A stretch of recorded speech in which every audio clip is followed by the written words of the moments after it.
Hey everybody, I'm Chief Meteorologist Samantha Jacques, and we promised you I'd sit down and answer your meteorology and chief related questions, so we're going to do that today. Now, you guys submitted a lot of really great questions, so we're actually going to split this into two parts, answering 17 questions today and then some additional questions later on. So let's delve right into things here. We've got our first question, which is from Abby. Abby asked, what is your role as a chief meteorologist? So the first thing that doesn't change is that I'm still a meteorologist. I'm still staying on weekday mornings with Tanner and Emily and forecasting every single day. That part does not change when you become chief. The added layer is that you become a leader of the team. We've got me, Colton, Amber, and Blake, who every single day work so hard to bring you all a perfect forecast. We need to make sure that we have somebody kind of steering the way, especially through the big events, severe weather and storms. It's kind of my role to make sure that we stay on top of those. The good news is that I have an amazing team that barely needs me, but I'm always there when they need, anytime they need me. Our next question is from Kyler. Kyler asks, how did you become a meteorologist? So yeah, you have to get a meteorology degree. I went to Central Michigan University for mine. And one thing that I think a lot of people don't realize is that when you're a meteorologist or a broadcast meteorologist on air, you actually take no broadcasting classes. Everything is science and math related. I actually took enough math classes that I earned a math minor without even taking a single extra course. All the way up until about my third year in the meteorology program, we were pretty much side by side with engineers doing very similar coursework to them. And then it's kind of up to you to do different internships. And we had a school broadcasting channel that you could join or audition for to make sure you honed in some of the actual broadcasting side and skills of things. But your degree itself is just meteorology based. Timothy, you're asking, what was your fascination with meteorology about, and was it something that you knew you wanted to do since you were in kindergarten? I would say if you asked, about 80% of meteorologists would say yes. They knew from the time they were born that they loved weather. They either saw or were impacted by severe weather, or maybe they were afraid of it. That is not necessarily the case for me. I actually went to school for elementary education with a focus on science. I love science, all avenues of it, and my family is all teachers. And I thought, yeah, this could be perfect. You know, I've got a big personality. I love to teach people. And I took an introductory to meteorology level class, and I absolutely was obsessed with it. I loved every aspect of it, and I realized that maybe I could use my public speaking skills as well as my, need and want to educate the public and put those two things together and be a broadcast meteorologist. And so I went home after my freshman year of college and told my family, I'm changing paths, I'm going to be a meteorologist. They all laughed at me, thought I was nuts, but turns out that Central Michigan University has the only meteorology program in the entire state. So it worked out really well that that's where I went, and I changed paths and never looked back from there. The next question on the list is, what's so fun about being a meteorologist?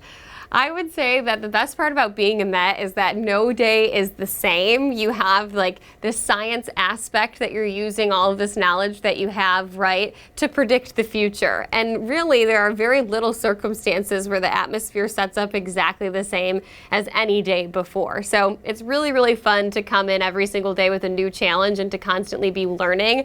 I think that West Michigan is one of the best places to get to cover weather because of Lake Michigan and how much that influences and changes the systems that are moving through in our area, and always creates that little extra challenge for us. Jason has been wondering this question for years, and he wants to know why the sun always looks bigger in size during sunrise and sunset. People actually think that the sun looks bigger at sunrise and sunset, but it actually doesn't. Your eyes are kind of playing a trick on you. So when the sun gets higher or lower to the horizon, I should say, your eyes are starting to use reference objects around you, like trees and buildings, to try to figure out the size of the sun. And so that makes the sun have this illusion of appearing larger at sunrise and at sunset when it's at the horizon, because you're starting to use other objects to compare it to. Of course, there's still things like light scattering and refraction that happens in the atmosphere when that sun gets closer to the horizon that also can make it appear a little bit brighter as well. But overall, if you were to actually measure the sun, no matter sunrise or sunset, it is always the same exact size. Okay, Linda, she wants to know, can you please tell me where you shop for your clothes? I'm a small older lady and have a hard time finding clothes that fit. No women's fits and children's, looks like children's clothes. Please just let me know. Yeah, it is not easy being on the petite side. I struggle with the same thing. I'm a bargain shopper though, through and through. So Nordstrom Rack, Marshalls, TJ Maxx, Amazon, all those things are my go-to.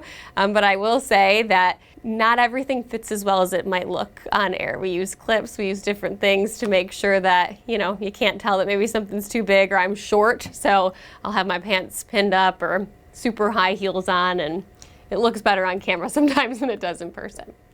All right, Jessica. My kids want to know how snow is made and how it differs from freezing rain. So snow is made in the same way that rain is made, kind of in the same way that a cloud is made, right? So clouds form from ice crystals suspended up in the sky, right? And those ice crystals can grow and can compact on each other. If the atmosphere is cold enough, the buildup of those ice crystals in the clouds eventually become too much for the cloud to hold anymore, and they will fall from the sky. The temperature profile from where the cloud sits to the ground is all below 32 degrees when snow is falling. And so when that happens, it comes down as frozen precip, in this case snow. In the case of rain, you know, the temperature profile from the cloud all the way to the surface is above freezing. In the case of freezing rain, there's a little layer likely in the atmosphere that's taking a rain droplet, or I should say an ice crystal, so initially falling as snow, to a little bit of a warmer layer, it's melting it, and then right upon contact with the surface, it's refreezing. So that's how you get freezing rain. Every single part of the atmosphere has different layers to it, and as any water particle, frozen or not frozen, falls, it picks up that differential in temperature as it comes down. All right, James says, good morning, Chief. How much of a typical forecast relies on data and information provided exclusively by the National Weather Service or other government organizations? This is a question we actually get a lot. We make our own forecasts every single day. Every single Met here at 13 on Your Side has a degree, and we have the same exact degrees as every single Met at the National Weather Service. So when it comes to our day-to-day forecast, we are responsible for it, and the only thing that we are using from the National Weather Service is just their minds to compare our data. Sometimes there's only one meteorologist on a shift here at 13 on Your Side, and there might be 6 to 8 over at the National Weather Service. So it never hurts to check their forecast and say, okay, let's make sure we're on the same page here, but we all have the same degrees and the same abilities to come up with a forecast.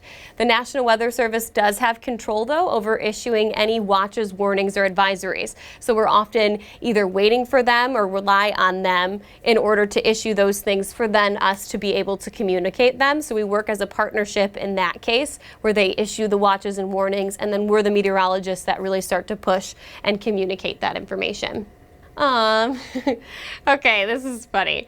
Maddie asked, why do you still have that dumb weather deck? Well, one, some people really love the weather deck, Maddie. The weather deck is like our own personal window outside. There's a lot of times that meteorologists work in windowless studios all the time, and they never actually get outside and see the elements themselves. So the weather deck is a perfect way to check in with what's actually going on outdoors. Now, yes, I do think there are times when it's raining really heavy, when it's really windy outside, that the weather deck can be a distraction, and so we're working on tailoring some of those things to make sure that we're never distracting you all from being outside on the weather deck, and instead we're using it as a window into your backyard.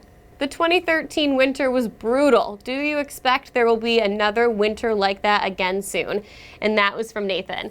There will still be bad winters. I want to lead with that. We will still have winters that seem like, oh my goodness, it was so cold, it was so snowy, but we will not see as many of them going forward. Our climate in Michigan is changing, and our climate in winter months is changing the most of any other season here in Michigan.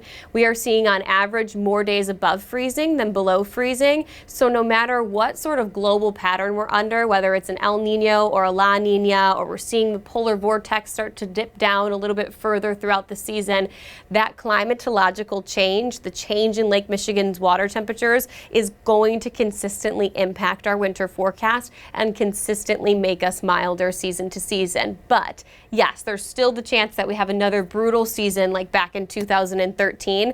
It's just we are going to see fewer and fewer of them, and more than likely seeing more above average winter seasons than not. Kyle asked, how accurate is the 10-day forecast and what factors could cause it to change? Well, we changed over to a 7-day forecast, so that's one good indicator of how accurate the 10-day forecast was. Really, temperature data, we can go out as far as 7 to 10 days and feel very confident in that. Once you start to get to systems and actual atmospheric movements, 5 days is a really good limit, I would say. Sometimes, yes, we can see a little bit further than that, but we rarely have agreement between models past 5 days, and we have very few models that we can use in order to simulate the atmosphere once we get past 5 days. So the window of 5 days is definitely where we can see systems, we can compare all of our different data and really start to become more accurate. When you start to look at the back half of the 7-day forecast, I always say you should expect changes when it comes to precipitation, rain, or snow. When it comes to temperatures, you should expect some accuracy there as well. Why is it so difficult not to post water temperatures? It would make understanding the lake effect simpler. Yes, it would. Plus, fish use water temperatures to regulate their activities, thus dictating a fisherman's activities. Like, at what point is the water temperature not prevalent to lake effect snow? Okay, lots of questions in there. Well, one, we can continue to show the water temperatures more. That is something that we have available to us. We don't have as much data in the winter months because they pull out the buoys in the winter months that give us those water temperatures, but we can use like simulations of what the water temperatures are in the winter months. Summer months, it's much easier, and we show them very frequently then. In terms of lake effect snow, we need a certain temperature difference between 850 millibars, which is up in the atmosphere, right? Between the 850 millibar temperatures and the water temperature. That temperature difference is what causes lake effect snow. So we're typically looking at a temperature difference of about 20 degrees Celsius.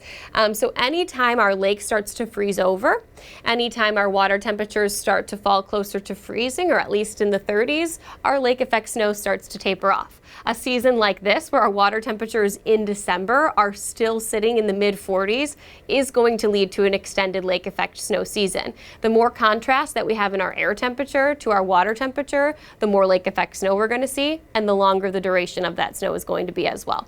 All right, Ray is asking, hi Sam, can you explain the difference between El Niño and La Niña?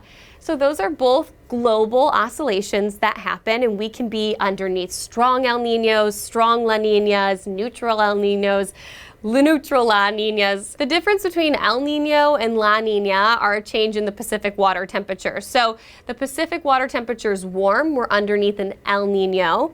If the Pacific water temperatures are colder, then we're underneath a La Niña. And that creates different patterns across the United States. It causes the jet stream to dip lower or shift higher, and then that jet stream shift, because of the water temperatures of the Pacific, causes different types of patterns to move through West Michigan. So this winter season, we're under what we call a neutral La Niña. So it's not a super strong La Niña. Strong La Niñas typically lead to very cold and snowy winters. Because we're trending a bit more neutral, and because of the influences of climate change, we likely are actually still going to be slightly above normal in terms of our winter temperatures, but we do expect near normal precipitation, just probably more so mixes of both rain and snow because our temperatures could be above normal. Hopefully that helps.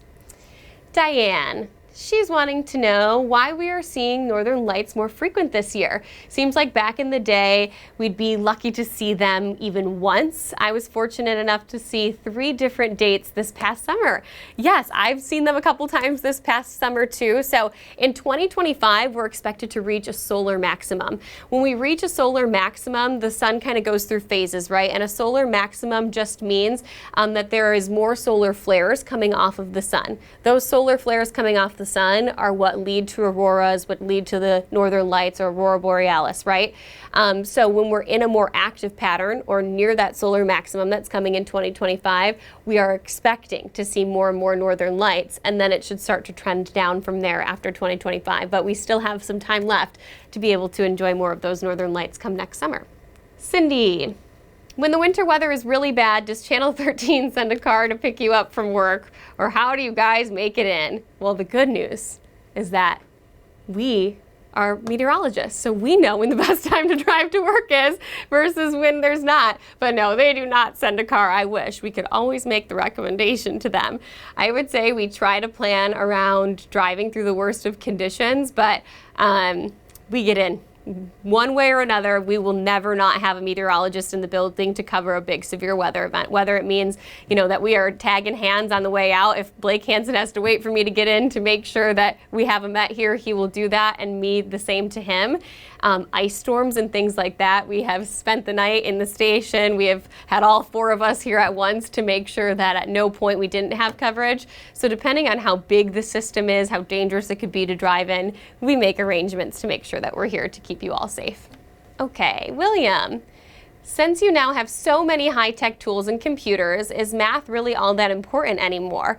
Math was a hindrance to me going into the field back in my college days 50 years ago. There are positions in meteorology that the math becomes less relevant, right? I would say in terms of broadcast meteorology, I am not any longer deriving the Clausius-Clapeyron equation like I was in college and using those derivations to improve my forecast. Those things just don't happen anymore when you are an in-the-field practicing forecaster.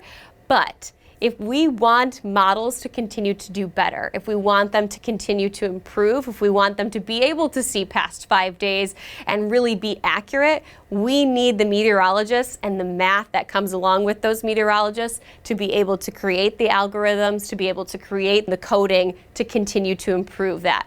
And without having the basic knowledge of it, we can't have the latter of the two. And then even as a forecaster, I need to know what math went in to creating the model to really understand how the model is making those things. And so for me, the math was really important because it makes me feel empowered in my forecasting and knowing that I don't need to rely on the computer to do it and that I can use my knowledge. I would just probably have to bust out the books and the old notes to revisit it because I don't use it every single day anymore. All right, I think this is our last question for this round. Rob and so many others want to know, what are the odds of a white Christmas? I will say the odds of a white Christmas are not perfect, but they're not out of the realm of possibilities. We've seen it already so many times this season where we're having periods of lake effect snow that last about 3 to 4 days, and then our temperatures are jumping back above freezing again and melting that snow away. If you live in a lake effect snow band, if you live US 131 near and to the west, I would say your chances for a white Christmas are higher than those who are not in those traditional lake effect snow belts. We would need a really good system to move through, and we would need the temperatures to be right to get that system to stick, and those are becoming more and more rare, but we are seeing a higher frequency of lake effect snow already this season, and so those in the lake effect belts, higher chances than those without it. But of course, you're still trying to predict the future here, and the weather changes day to day, so that's my best educated guess that I can give you all. Well, thank you for sitting through those 17 questions with me. We will be answering more in a second part of this, so feel free to text them to us at 616-559-1310, or at any time you can reach out to me, Facebook, Instagram, Twitter, or of course through those text messages and ask me any meteorology related questions that you have. All right, have a wonderful rest of the winter season and going forward.